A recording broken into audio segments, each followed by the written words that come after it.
Namaskar, good morning, hello, and welcome to Mediculum Science classes. As students, you know, previous day we already discussed about the biology and introductory part, right? And today we need to discuss about the nutrition, autotrophic nutrition in firstly plant. Okay, so we must be familiar with that particular nutrition. As all of you know, nutrition means obtaining of food and utilization of food. Hey, come on, what actually I am talking about? Nutrition means obtaining and utilization of food. Two words you need to remind. क्या बोल रहा है? दो words आपको ध्यान रखना है. Number पहला ऑब्टेनिंग, प्राप्त करना फूड को. नंबर दूसरा यूटिलाइज कर लेना. ऑब्टेन करना और यूटिलाइज करना क्या कहलाता है? न्यूट्रिशन कहलाता है. बातें समझ में आई? अब चलते हैं. प्लांट जो होता है ना, सबसे दुनिया में अद्भुत अलग तरह का लिविंग है. कैसे अलग है, मैं क्यों अलग कह रहा हूं? वाई प्लांट इज यूनिक और different? Reason is very clear. Because they are capable to make their own food by the means of autotrophic. They are called as autotrophic and rest all animal are known as heterotrophic. Rest all organism is known as heterotrophic except few. So autotrophic का क्या मतलब? Autotrophic का मतलब जो अपना खाना खुद से बना सके. खुद से मतलब कैसे?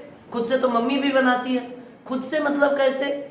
इनऑर्गेनिक सब्सटेंस से फूड जब बनता हो तो उसको क्या कहते हैं? Autotrophic mode of nutrition.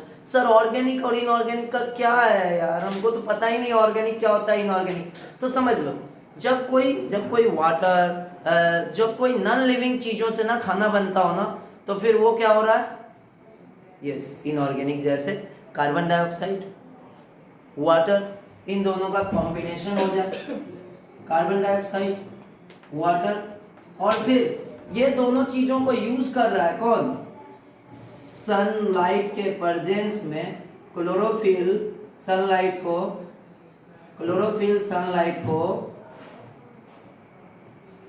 Chlorophyll sunlight को क्या कर रहा है पता है? एब्जॉर्ब कर रहा है. और फिर ये दोनों कंबाइन हो जा रहा है और इसको कन्वर्ट कर दे रहा है C6H12O6 प्लस O2 में. सर ये क्या लिख दिए, ये तो हमें समझ नहीं आता है, थोड़ा टाइम दो, समझ में आ जाएगा. हर एलिमेंट को ना रिप्रेजेंट करने के लिए ना हमारे पास क्या है पता है? सिंबल्स है. और जब दो एलिमेंट्स कंबाइन होता है तब क्या होता है पता है? दो एलिमेंट एक डिफिनिट रेशियो में कंबाइन हो गया, जैसे हाइड्रोजन और ऑक्सीजन डिफिनिट रेशियो में कंबाइन हो गया 2:1 में, तो यहाँ पे जो बन रहा है वो क्या बन जा रहा है? कंपाउंड बन जा रहा है. उससे पहले क्या था? एलिमेंट था. उससे पहले क्या था? एलिमेंट. एलिमेंट को यूज करते हैं सिंबल्स जिसमें केवल अल्फाबेट्स होगा, राइट? कार्बन है तो C, हाइड्रोजन है तो H, नाइट्रोजन है तो O, N, ऑक्सीजन है तो, ऐसे सिंबल्स यूज करते हैं. लेकिन जब फॉर्मूला बन जाता है ना, सॉरी कंपाउंड जब बन जाता है ना, तो हम फॉर्मूला के फॉर्म में रिप्रेजेंट करते हैं. यानी कि ये क्या है? कार्बन डाइऑक्साइड एक फॉर्मूला है, वाटर एक फॉर्मूला है. क्यों? क्योंकि ये कंपाउंड है. क्यों?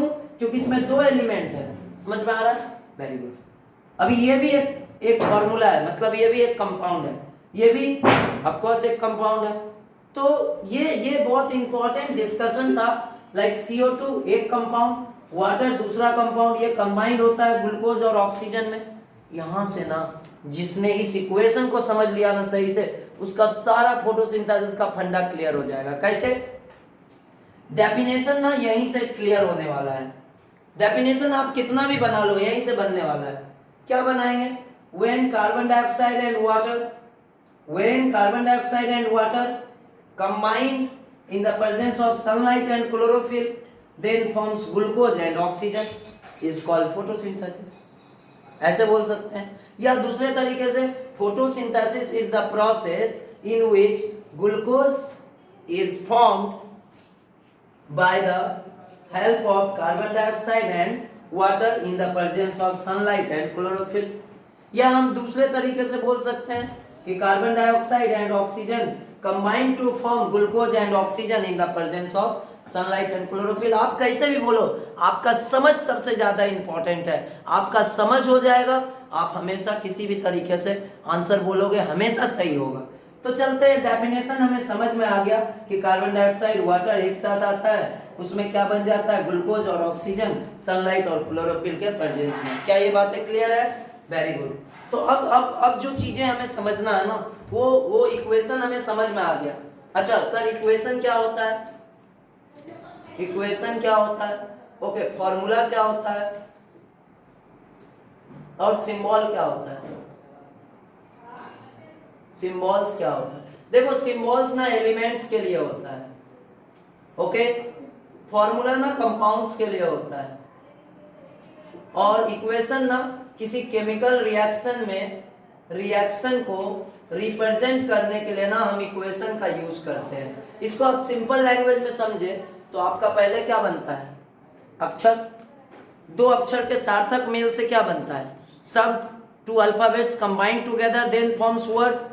और when many words combined together and give some meaningful things then it is known as sentence.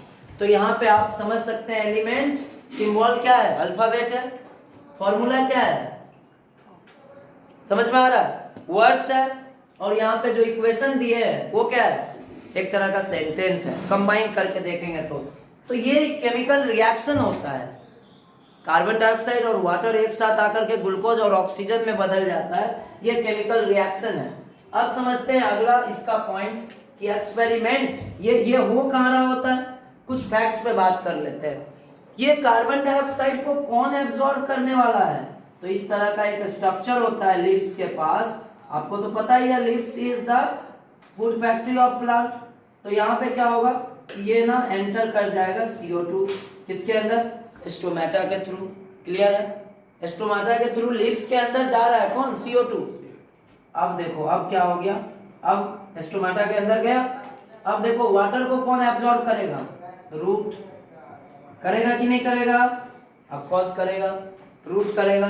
ये दोनों रूट एब्जॉर्ब करके स्टेम के थ्रू लीव्स तक पहुंचा दिया। कैसे, वेन्स के थ्रू, जाइलम फ्लोएम्स के थ्रू, और कार्बन डाइऑक्साइड भी पहुंच गया लीव्स के पास। लीव्स ने सनलाइट को एब्जॉर्ब किया, किस लिए, जिससे ये दोनों को रिएक्शन करवा सके, और फिर बना दिया एक नया प्रोडक्ट ग्लूकोज।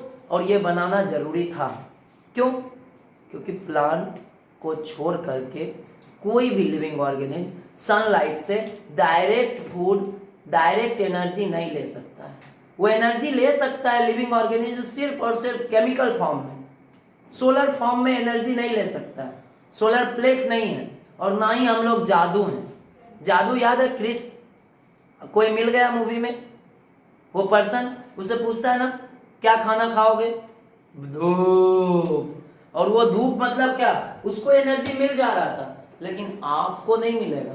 तो आपको किस फॉर्म में लेना पड़ेगा, प्लांट जो ग्लूकोज बनाया उससे आप एनर्जी ले सकते हो।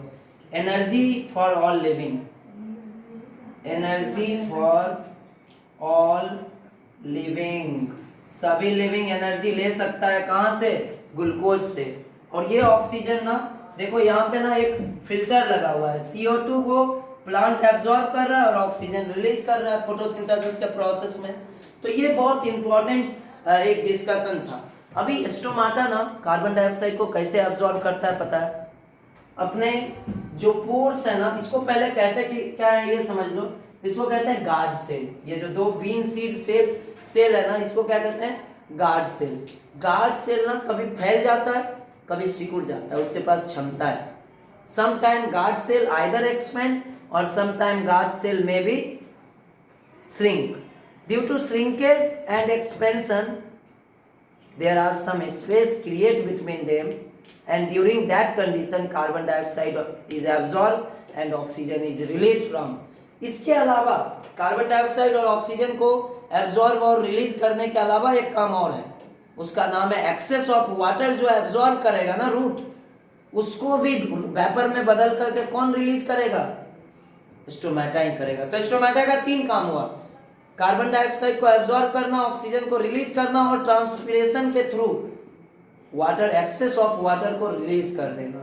तो ये हो गया, रूट ने वाटर को एब्जॉर्ब किया, सनलाइट को एब्जॉर्ब किया, क्लोरोफिल। सर ये क्लोरोफिल क्या है? क्लोरोफिल बेसिकली पिगमेंट है जिसके वजह से प्लांट ग्रीन होता है। ये बात आप सबको पता है, लेकिन थोड़ा समझते हैं। क्लोरोफिल एक तरीके का कंपाउंड ही है, जैसे आप ग्लूकोज को कहते हो ना C6H12O6, ऐसे ही क्लोरोफिल भी कंपाउंड है। C55H72O5 और Mg ऐसे करके कंपाउंड है।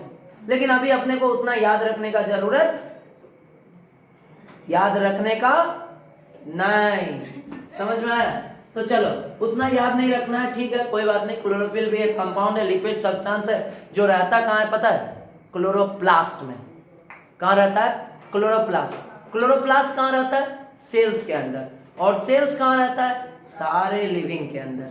समझ में आया? तो सारे लिविंग के पास में क्या है? सेल्स है। सेल्स के अंदर क्या है? प्लास्टिड है।